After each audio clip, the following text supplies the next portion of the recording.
ulam today. Isda. Ang ulam natin ay isda. Kaya naman natin. Baris na kami lang. Sige-sige ba ulam.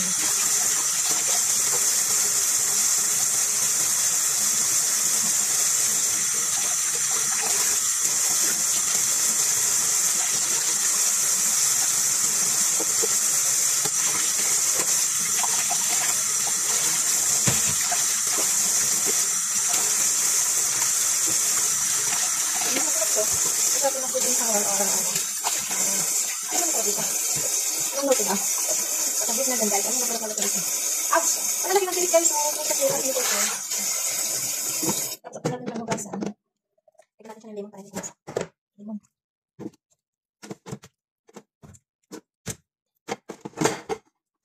Balik na pang limang. Tigas. Hindi ba tigas?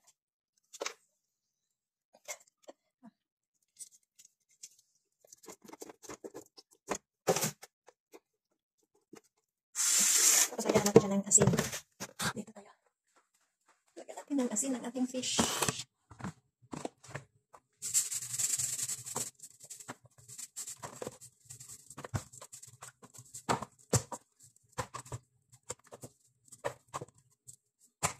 Oh, ang dami. Sorry. Tapos guys, mag-mix tayo ng ating condiments. Wala no. Aji. Lagyan natin ng konting salt. Black pepper. Tapos tukurkum. Hill. Lemon aswad. Ano to yung lemon na dragon. 7 spice. Tapos ang ating cumin. Tapos ating 7 spice. Tapos ang ating paprika. Haluin lang guys. Ito na natin yung konting cinnamon powder. Tapos ipalit na natin ating fish. Ayan o. Para magkaroon siya ng lasa.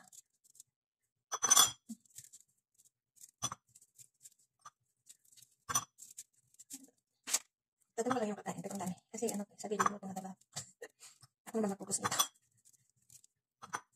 Yan na yan guys. Ito na naman natin ito eh.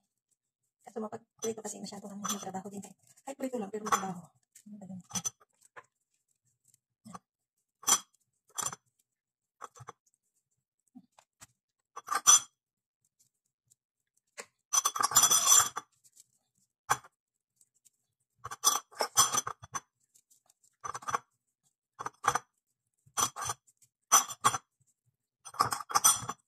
Ayan. Iiwanan lang natin siya. Iiwanan natin siya ito. Marinate lang siya. So, habang nakamarinate ang ating fish, maghiwa naman tayo ng ating sibuyas na gagawing hashu. Sibuyas lang. Wala naman yung mga sahok. Yung hashu. Lang ang ingredients. Kaya, sibuyas lang. Yan. Yan. Maghiwa tayo ng sibuyas. Sakit na.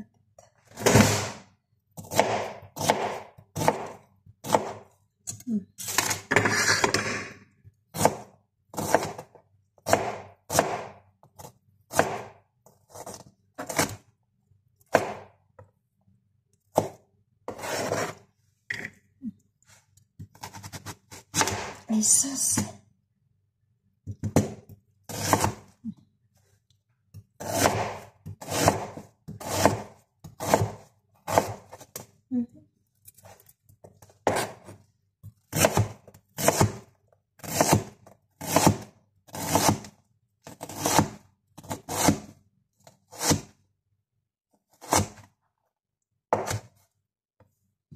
Ang sakit sa mata. Iwan. Iyak na. Sakit sa mata.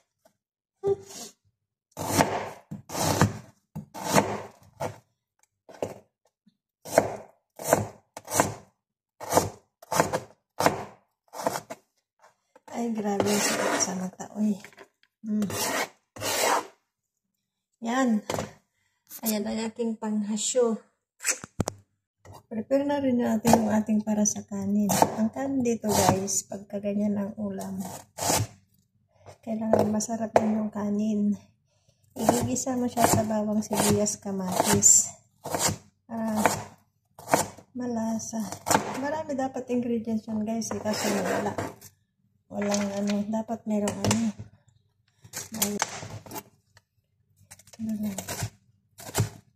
Pepper. Isang tao lang yung ipaghahanda ko guys. Yung iba ayaw nila ng ano. Plain rice lang yung iba. Dalawang klase ang luto natin kanin guys. Isang red rice at isang white rice. Plain rice ba? Kasi yung isa kong alaga ayaw niya ng may sibuyas. So, yun. Ang hirap pakisamahan yung mga tao dito sa pagkain guys kasi magkakaiba sila ng gusto. Kaya palagi magkakaibang luto. Ito.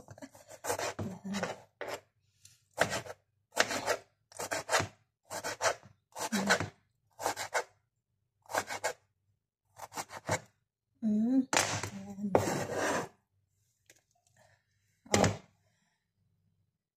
Gagawin natin ngayon. Magluluto na tayo. Umpisa na natin magprito ng isda. Start na tayong magluto guys. Ayan na, pinapainit natin yung mantik. Siyempre, ayan, nakasalang na, aray, ang init pala. Nakasalang na rin yung ating cashew.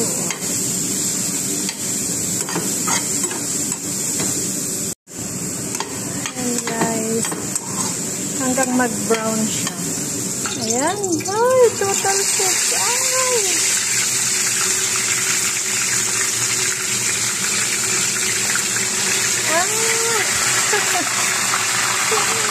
Bakit ito nga rin set?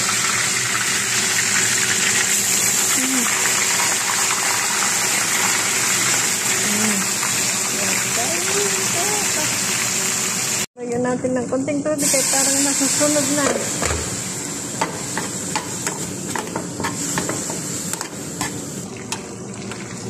Luto ka na ba? Luto na ba?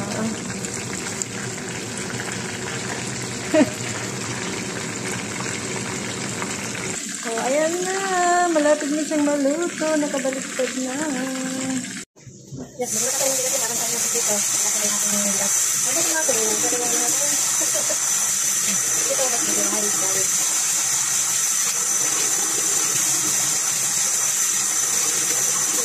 Sugat mo na natin.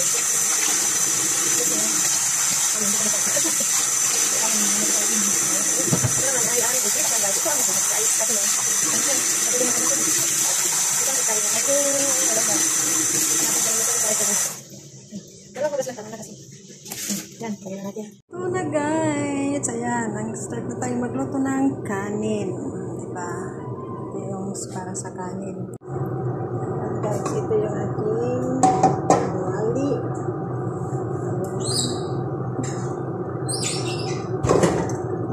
Ito ang ating ilalagay na magsusunod kasi masarap ito guys.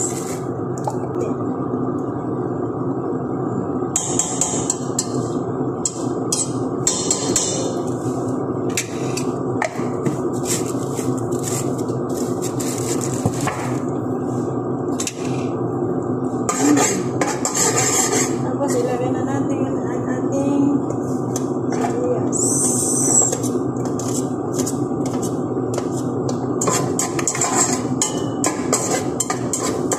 Sibuyas, pepper, tsaka mais.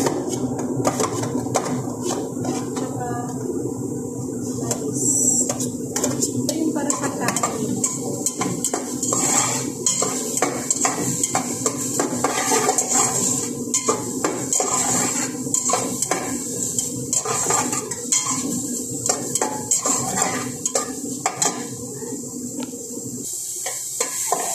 Lagyan na natin siya ng ating pampalasa. Lagyan natin siya ng spice. Plain black powder.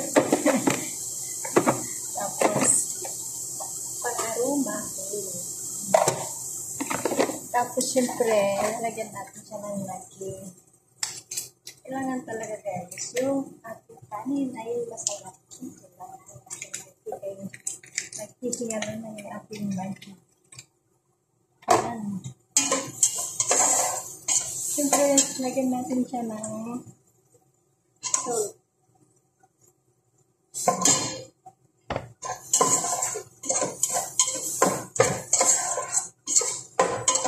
Tapos, lagi ka naglutuan na tayo. Naglutuan na ng hash sa gagawin natin.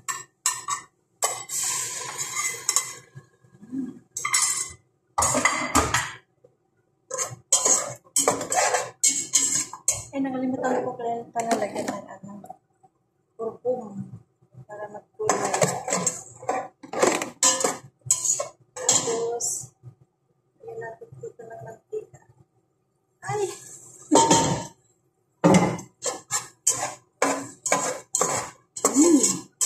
Oh. Yan, may tulutiin natin siya ng konti.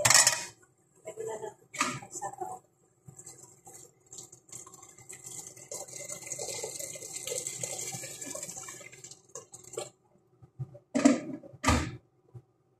Wait natin siyang kumulo yung sabaw. So, yan guys. Lalagyan din natin siya ng isang ganito. Papakulan natin siya para maglasa yung fish. Masarap kasi pag mantika. Masarap na yung ating rice guys.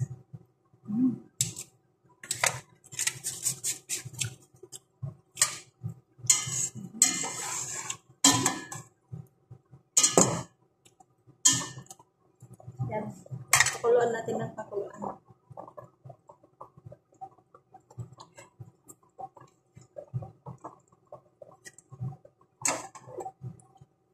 Parang matabang.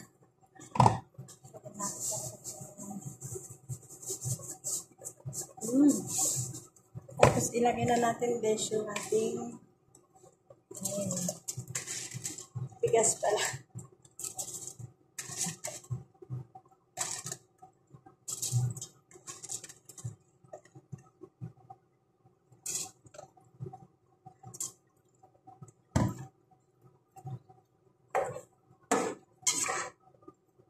Ayan guys. Iwanan na natin ng mga 10 minutes. Luto na yan. Ano, malapit na. Wait lang natin na matayo ng konti. Tapos ilalagay na natin sa ibabaw yung ating isda. Ayan na guys. Oh. Luto na yung ating kanin. Ayan. Ang sarap na to. Guys, luto na yung aking kanin. Ilalagay na natin sa ibabaw yung ating fish. Tapos, waiting na natin yung ating mga boss para kumain. Ayan. Castir. Ayan na guys yung aking nalota. Ano tayo?